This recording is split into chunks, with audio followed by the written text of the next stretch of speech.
নামাজের পূর্বের এই শর্তগুলা, শরীর পাক, কাপড় পাক, নামাজের জায়গা পাক, সতর ডাকা, কেবলামুখী হওয়া, অক্তমতো নামাজ পড়া, নামাজের নিয়ত করা, এই বিষয়গুলোর প্রতি গুরুত্ব দেওয়া, মানে নামাজ কায়েম করা।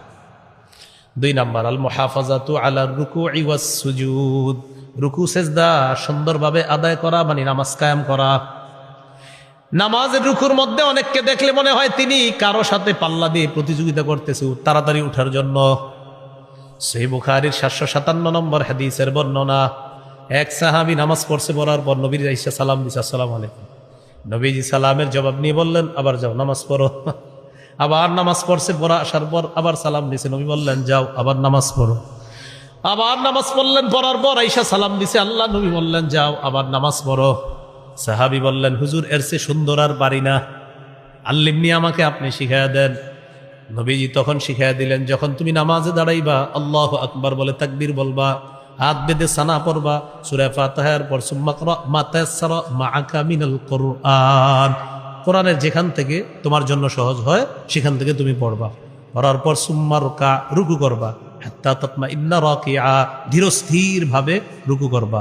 সুম্মা রফা রাসাকা মিনার রুকু, রুকু থেকে মাথা উঠাইবা।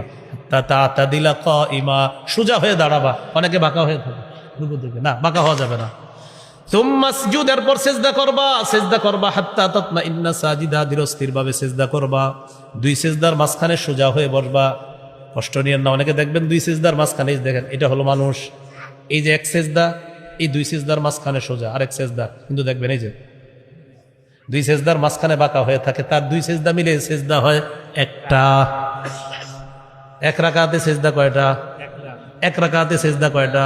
তো আপনি এক সিজদা করলে নামাজ হবে কিভাবে? এক রাকাত নামাজ আল্লাহ নবী শিখিয়ে দিয়ে বললেন, এই হলো তোমার এক রাকাত। জিন্দেগিতে যত রাকাত পড়বা, আমি নবী যেইভাবে শিখিয়ে দিলাম এইভাবে পড়বা, তাহলে নামাজ হয়ে আল্লাহর কাছে চলে যাবে। এই হলো রুকু সেজদায় একটু ধীরস্থির ভাবে করা। আপনাদের একটা হাদিস শোনা যায়, এরপরে আপনারা সিদ্ধান্ত নেবেন রুকুতে দেরি করবেন কিনা।